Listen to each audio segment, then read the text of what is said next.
किसान भाइयों आज हम बात करने वाले हैं टमाटर की खेती के बारे में। टमाटों की खेती में जो भी समस्या हमें देखने को मिल रही है, जो पौधे हमारे मुरझा जाते हैं, मुरझाने की समस्या हमारे खेतों में बहुत ज़्यादा देखने को मिल रही है।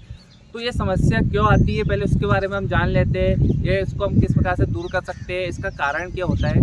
तो उससे पहले मैं आपको ये निवेदन करना चाहूँगा किसान भाइयों कि हम इसको 100% रोक सकते हैं। हम बिल्ड को रोक सकते हैं, 100% रोक सकते हैं, पर इसका जो तरीका है वो थोड़ा अलग होता है। जैसे कि मान लो कि आपके खेत में कितने % ये फैला हुआ है, कितने % अभी कितना फैलने का बाकी है, या किस प्रकार से ये किस क्रिया इसकी क्या है, उस आधार पर इसको हम कंट्रोल कर सकते हैं।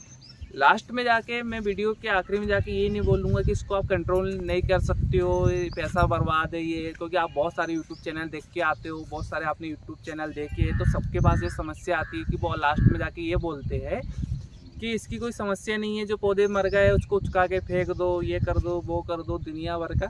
तो ये समस्या का समाधान नहीं है। वो हमारा एक तो समय बर्बाद होता है, ना उनके पास कोई जानकारी होती है, ना जानकारी के अभाव में हमें क्या करते हैं कि पहले स्टार्टिंग में अच्छा बताएंगे, लास्ट में जाके ये बोलेंगे ये कर लो, वो कर लो, और फालतू की बातें होती है। तो ये निवेदन ये कि वीडियो को पूरा लास्ट का जरूर देखें। आपकी जो समस्या है वो किस आधार पे है, उस आधार पर आपको ये कंट्रोल जरूर मिलेगा। आपका अगर स्टार्टिंग में तो भी जब भी कंट्रोल मिलेगा, आपके खेत में 10% 20% खेतों में फैल चुका है तो जब भी हम इसको कंट्रोल कर सकते हैं। अगर आपके खेत में बहुत ज़्यादा समस्या फैल चुकी है तो जब भी हम इसमें कंट्रोल करने का पूरा प्रयास करेंगे।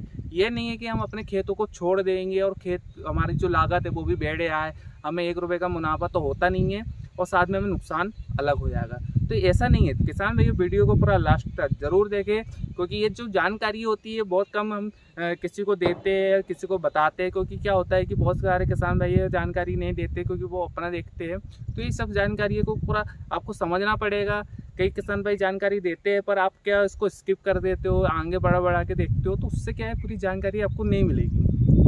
तो जो भी किसान भाई ये वीडियो देखते हैं तो उसको ये वीडियो तो पूरा देखेगा, आपको इसमें 100% जानकारी मिलेगी। क्योंकि ये जो मेरे खेत अभी आप प्लाट देख रहे हो, ये प्लाट में वो समस्या आ चुकी थी। बहुत ज़्यादा बारिश हो रही है हमारे यहाँ पे। जब से मैंने ये प्लाट लगाया हूँ बारिश से, सबसे ही बारिश हो रही है। इसमें ज़्यादा इसको धूप नहीं मिली है। पानी अभी भी पानी गिर रहा था। अभी देखो, आप देखोगे हमारे पीछे तो धूप निकल रही है, कहीं बदल बन रहा है, तो ये पानी की समस्या बहुत ज़्यादा हो रही है। तो ये जो समस्या है इसका हमने सामना किया है। सामना करने के बाद हमने इसको कंट्रोल किया है। इसके बारे में हम आपको बताने वाले हैं। हमारे जो हमने तरीका अपनाया था, कौन सा तरीका अपनाया था, किस प्रकार से, उसके बारे में हम आपको सटीक जानकारी मिलेगी और आपका भी ये कंट्रोल होगा। तो किसान भाइयों तब चलो वीडियो स्टार्ट करते हैं। तो सबसे पहले आप हमारी वीडियो को, अगर वीडियो पसंद आए तो लाइक ज़रूर करना है किसान भाइयों, और चैनल को सब्सक्राइब जरूर कर ले।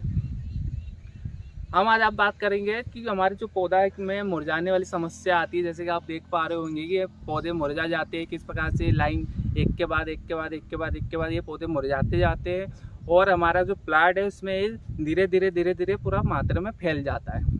तो ये होता क्यों है और ये रोग का नाम क्या है, ये फैलता कैसे, उसके बारे में हम जल्दी से जान लेते हैं। ज़्यादा वीडियो हम लंबा नहीं करेंगे। तो किसान भाइयों, पहली बात तो ये जो बेल्ट है इसको बेल्ट बोला जाता है, और जो हमारे पौधे में अभी आ रहा है, पौधे मुरझा रहे हैं इस समय में, जो चल रहा है वो आ रहा है फेजोरियम बेल्ट। फेजोरियम बेल्ट के लिए वैसे तो कोई भी दवाई नहीं होती है, क्योंकि ये एक प्रकार से कैंसर होता है। जैसे कि कैंसर हमारे रोगों शरीर में फैल जाता है, इससे ये कैंसर ही हमारी पूरी कोशिकाओं को ख़राब कर देता है, तने को ख़राब कर देता है, जिससे जो पौधा है वो भोजन लेना बंद कर देता है। तो जब पौधा ही ख़राब हो जाता है तो उसको हम कंट्रोल नहीं कर पाएंगे। जब आप टमाटर की पत्तियों को फाड़ के देखोगे या फिर तने को ऐसा चीर के देखना, तो तने को चीर के आप जब देखोगे तो इसमें से आपको एक गला हुआ पदार्थ मिलेगा। बिल्कुल तना गला हुआ हो जाता है, अंदर से काला हो जाता है, और जड़ के पास से देखोगे जड़ भी एकदम ख़राब हो चुकी होती है। तो ये फेजोरियम बेल्ट अभी हमारे खेतों में बहुत ज़्यादा देखने को मिल रहा है। हर किसान भाई इससे परेशान है। तो ये सबसे पहले बेल्ट तो बहुत सारे होते हैं, तो बेल्ट के बारे में कभी भी मत जाने कि भैया कौन सा बेल्ट है। जैसे कि आप एक उदाहरण आपको दूंगा छोटा सा, कि आप टमाटर में इल्ली होती है, तो इल्लियाँ जो होती है, बहुत सारी इल्लियाँ होती है, तम्बाकू इल्ली, हरी इल्ली, पीली इल्ली, आरबी फर्म, बहुत सारी इल्लियाँ होती है, पर हम कभी भी इल्ली मार डालते हैं। ये नहीं देखते कि भैया इसमें ये तम्बाकू इल्ली हो गई, लाल इल्ली हो गई, पीली इल्ली हो गई, हम इसके बारे में कभी नहीं जानते। हम क्या बोलते हैं भैया हमारे में सिर्फ इल्ली हो गई है, इल्ली मार लाते हैं, डेलीकेट लाते हैं, जो भी लाते हैं उसको हम स्प्रे कर देते। उसी प्रकार बिल्ट भी बहुत सारे होते हैं, पर हमें ये नहीं जानना है, हमें सिर्फ ये जानना है बिल्ट आया है, बिल्ट के लिए हम दवाई डालेंगे, क्योंकि इसके हम डिटेल में जाएंगे तो हमें जो है टेंशन होने लगेगी यार हमारी फसल क्या होगा, इसकी दवाई आती नहीं है, तो हमें बहुत सारी टेंशन हो जाएगी। तो उसका आप उपाय करें मत। आपको भी ये बात बता दूँ। सेकेंड बात क्या होती है कि इसको हम कंट्रोल करें कैसे। तो प्रिवेंटिव तौर पे तो आपको ट्राइकोडर्मा सुडोमोनास जो आता है, ट्राइकोडर्मा सुडोमोनास जब आप यानी कि प्लांट लगा रहे हो तो उसको ट्राइकोडर्मा सुडोमोनास से अगर आप उपचारित करके बीजे को लगाते हो तो बीजे तो उपचारित हो गए, पर हमें ये रोग आता है ज़मीन से, तो आपको ज़मीन को भी उपचारित करना पड़ेगा। तो ज़मीन को उपचारित पहले ही कर ले, ट्राइकोडर्मा सुडोमोनास को जो है बेड में आप डाल दे पहले ही, तो ये रोग पहले से आपके खेत में आएगा नहीं, आपको परेशान करेगा नहीं। आज हम बात करने वाली कि अब ये रोग आ चुका है, फसल लगी है, रोग आ चुका है, फल फूल में माल है, फसल है हमारी, फल फूल आने वाले हैं, सब कुछ होने वाला, अब आ चुका है तो हम करें तो करें क्या। सबसे बड़ी समस्या ये है, इसका समाधान किसी को नहीं मिल रहा है। तो इसका समाधान सबसे पहले किसान भाइयों ये है, अब ध्यान से सुनना, इसका समाधान एक ही चीज़ है। मैंने एलियट फंगीसाइड, रोको फंगीसाइड, कोसाइट, कॉपर, रेडोमिल, कवच, पॉलीगोल्ड, जितने भी हमें नाम जो चल रहे हैं ना मार्केट में, मैंने सारी दवाइयाँ इसमें डाल के देख चुका हूँ, वो भी ड्रिंचिंग करवाया हूँ। हर दवाई की मैंने ड्रिंचिंग करवाया हूँ, अच्छी मात्रा में करवाया हूँ, कंट्रोल नहीं होता है। सबसे पहली बात कंट्रोल नहीं होता है। आप पैसा बर्बाद ना करें। जिस किसान भाई ने ये खेती लगाया है, किस किसान भाई ने ये करा है, तो उसको भी ये पता है कि ये कंट्रोल नहीं होने वाला है, किसी भी हालत में नहीं होने वाला है, और इसको आप कंट्रोल नहीं कर पाओगे। तो इसका सबसे सरल उपाय ये होता है, सरल अगर आप तौर पे आप इसको उपचार करना चाहते हो, शरीर तौर पे इसको उपचार करना चाहते हो, तो इसका एक ही उपचार है, मल्टीप्लेस कंपनी का। आप ध्यान से सुनिए, मल्टीप्लेस कंपनी का एक निसर्ग आता है, निसर्ग और एक स्पर्श, निसर्ग स्पर्श, जैसे आप देख सकते हो स्क्रीन में, निसर्ग और स्पर्श आता है मल्टीप्लेस कंपनी का ही ले। मल्टीप्लेस कंपनी आप जैसे कि अगर आपको मार्केट में नहीं मिलता तो वो आपको ऑनलाइन मिल जाएगा किसी भी प्लेटफॉर्म में, अमेजोन है, फ्लिपकार्ट है, इनकी ऑफिशियल जो वेबसाइट होती है वहाँ पे ये मिल जाएगा। तो आपको लेना है निसर्ग प्लस स्पर्श। अब इसमें कंटेंट होता है क्या, तो देखोगे आप स्पर्श में, अगर आप देखोगे स्पर्श जो होता है, स्पर्श में जो होता है वो सुडोमोनास होता है, और निसर्ग में आप देखोगे तो निसर्ग में होता है ट्राइकोडर्मा। तो आपको लेना है ट्राइकोडर्मा प्लस सुडोमोनास। मैं इनका नाम इसलिए ले रहा हूँ स्पर्श, निसर्ग, क्योंकि ट्राइकोडर्मा सुडोमोनास आपने बहुत सारे वीडियो में सुना होगा, बहुत सारे वीडियो में देखा भी होगा, इसको उपचारित भी किया होगा, पर वो चीज़ अलग होती है और ये चीज़ अलग, कंटेंट तो वो ही है, पर स्पर्श और निसर्ग जो काम करता है वो ट्राइकोडर्मा जो दूसरी कंपनी के आते हैं, लोकल कंपनी के जो भी कंपनी है, वो काम नहीं करते उतना। तो स्पर्श निसर्गा में होता है क्या है किसान भाइयों की, स्पर्श और निसर्गा होता है, जैसे कि आप निसर्ग में देखो तो 5% ट्राइकोडर्मा होता है, सुडोमोनास भी अच्छे का, इसका भी कंटेंट बहुत अच्छा होता है, और हम लोकल जो लेते हैं वो 1% में आता है या 1.5% में आता है, और सूखे फॉर्म में आने के कारण वो उतना काम नहीं करता। और स्पर्श और जो निसर्ग आता है वो आता है लिक्विड फॉर्म में, है ट्राइकोडर्मा सुडोमोनास। तो अब इसको अपने खेत में इसकी आपको ड्रिंचिंग करना है। अब ड्रिंचिंग किस प्रकार से करना है आपको मैं उपचारित करके बताता हूँ, बिना उपचारित भी आप कर सकते हो, उपचारित भी आप कर सकते हो। तो पैसे तो मल्टीप्लेस कंपनी का जो आता है ट्राइकोडर्मा सुडोमोनास वो उपचारित ही होता है। अगर आपको और उपचारित करना है, जैसे कि उसका कल्चर तैयार करना है, कल्चर आप तैयार कर सकते हो। कल्चर को तैयार करने के लिए आपको ये 200 लीटर का ड्रम लगेगा, 200 लीटर पानी लगेगा।